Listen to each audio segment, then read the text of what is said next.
नमस्कार, एक बार फिर से स्वागत है आप सभी का दी साइंटिफिक हिंदू पर।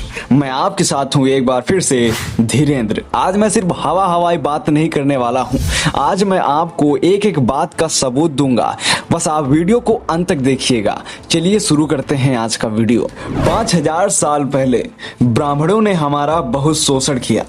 ब्राह्मणों ने हमें पढ़ने से रोका। यह बात बताने वाले महान इतिहासकार यह नहीं बताते कि 500 साल पहले मुगलों ने हमारे साथ क्या किया, 100 साल पहले अंग्रेजों ने हमारे साथ क्या किया। हमारे देश में शिक्षा नहीं थी, लेकिन 1897 में शिवकर बापूजी तलपड़े ने हवाई जहाज बनाकर उड़ाया था। मुंबई में जिसको देखने के लिए उस टाइम के हाई कोर्ट के जज महागोविंद रानाडे और मुंबई के एक राजा महाराज गायकवाड़ के साथ साथ हजारों लोग मौजूद थे जहाज देखने के लिए। उसके बाद एक डेली ब्रदर नाम की इंग्लैंड की कंपनी ने शिवकर बापूजी तलपड़े के साथ समझौता किया और बाद में बापूजी की मृत्यु हो गई। यह मृत्यु भी एक षड्यंत्र था या हत्या कर दी गई। और फिर बाद में 1903 में राइट बंधु ने जहाज बनाया। आप लोगों को बताते चले कि आज से हजारों साल पहले की किताब है महर्षि भारद्वाज की विमान शास्त्र के बारे में, जिसमें 500 जहाज 500 प्रकार से बनाने की विधि है। उसी को पढ़कर शिवकर बापूजी तलपड़े ने जहाज बनाई थी। ये लोग तथाकथित नास्तिक और खुद को ईसाई कहने वाले लोग जो बताते हैं कि भारत में कोई शिक्षा ही नहीं थी, कोई रोजगार ही नहीं था। अमेरिका के प्रथम राष्ट्रपति जॉर्ज वाशिंगटन 14 दिसंबर 1799 को मरे थे सर्दी और बुखार की वजह से। उनके पास बुखार की दवा नहीं थी। उस टाइम भारत में प्लास्टिक सर्जरी होती थी और अंग्रेज प्लास्टिक सर्जरी सीख रहे थे। कुछ वामपंथी लंपट बोलेंगे कि यह सरासर झूठ है, तो वो लोग Australian college of surgeon Melbourne में ऋषि सुश्रुत की प्रतिमा फादर ऑफ सर्जरी टाइटल के साथ स्थापित है। ना माने तो आप गूगल भी कर सकते हैं। अब बात करते हैं महर्षि सुश्रुत के बारे में। ये शल्य चिकित्सा विज्ञान यानी सर्जरी के जनक व दुनिया के पहले शल्य चिकित्सक यानी कि सर्जन माने जाते हैं। वे शल्य कर्म या ऑपरेशन में दक्ष थे। महर्षि सुश्रुत द्वारा लिखी गई सुश्रुत संहिता ग्रंथ में शल्य चिकित्सा के बारे में कई अहम ज्ञान विस्तार से बताए गए हैं। इनमें सुई, चाकू व चिमटे जैसे तकरीबन 125 से भी ज्यादा शल्य चिकित्सा में जरूरी औजारों के नाम और 300 तरह की शल्य क्रियाओं व उसके पहले की जाने वाली तैयारियों जैसे उपकरण उबालना आदि के बारे में पूरी जानकारी बताई गई है। जबकि आधुनिक विज्ञान ने शल्य क्रिया की खोज तकरीबन 4 साल पहले ही की है। माना जाता है कि महर्षि सुश्रुत मोतियाबिंद, पथरी, हड्डी टूटना जैसी पीड़ाओं के उपचार के लिए शल्य कर्म यानी ऑपरेशन करने में माहिर थे। यही नहीं, वे त्वचा बदलने की शल्य चिकित्सा भी करते थे। बात करते हैं भास्कराचार्य के बारे में।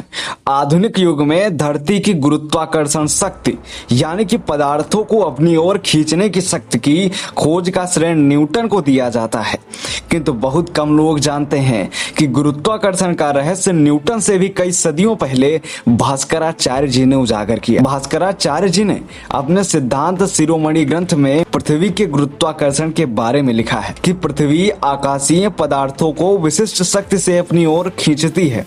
इस वजह से आसमानी पदार्थ पृथ्वी पर गिरता है। बात करते हैं आचार्य कणाद के बारे में। कणाद परमाणु की अवधारणा के जनक माने जाते हैं।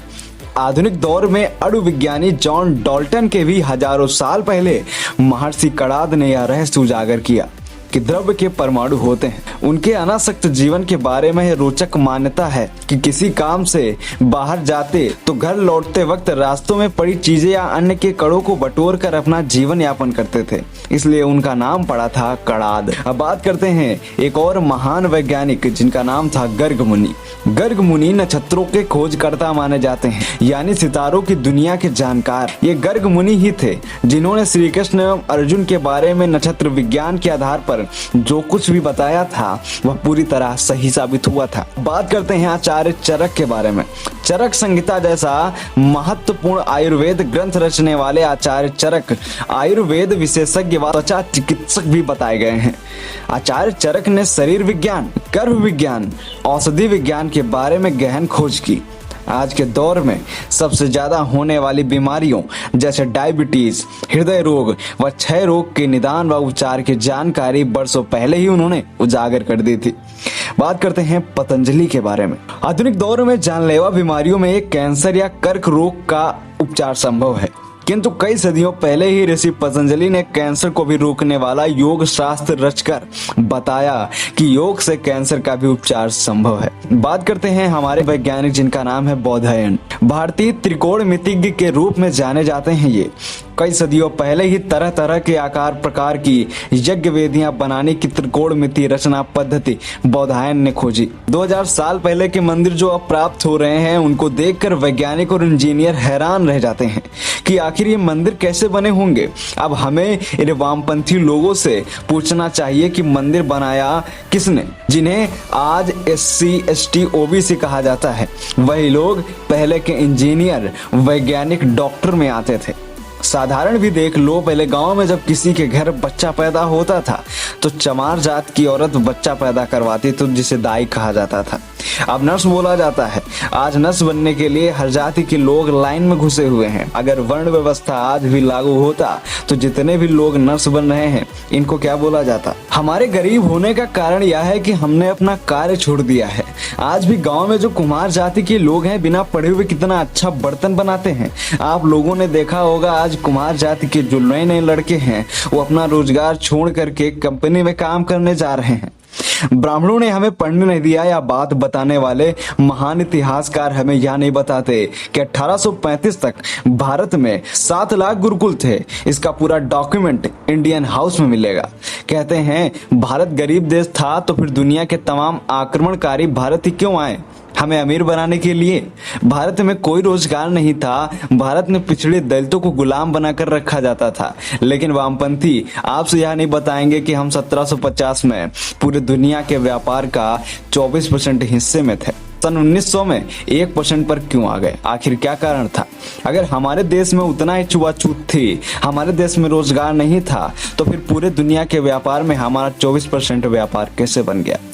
या लोग ये भी नहीं बताएंगे कि कैसे अंग्रेजों की नीतियों के कारण भारत में लोग एक ही साथ 3 करोड़ भूखे मर गए। वो लोग आपसे यह भी पूछ सकते हैं कि अगर भारत इतना ही समृद्ध था, इतना ही सनातन संस्कृति समृद्ध थी, तो सभी आविष्कार अंग्रेजों ने ही क्यों किए हैं, भारत के लोगों ने कोई भी आविष्कार क्यों नहीं किया। उन लोगों को बताते चलें कि किया तो सब आविष्कार भारत ने ही है। उन लोगों ने चुरा कर किया, अपने नाम से पेटेंट कराया। नहीं तो एक बात बताओ, भारत आने से पहले अंग्रेजों ने कोई आविष्कार क्यों नहीं किया, उसका नाम बताओ और थोड़ा अपना दिमाग लगाओ। भारत आने के बाद ही यह लोग आविष्कार कैसे करने लगे, यह बात आपको सोचनी चाहिए। वीडियो पसंद आया तो लाइक करिएगा, चैनल पे नहीं तो सब्सक्राइब करिएगा। मिलते हैं अगले वीडियो में, तब तक के लिए जय हिंद, जय भारत, वंदे मातरम।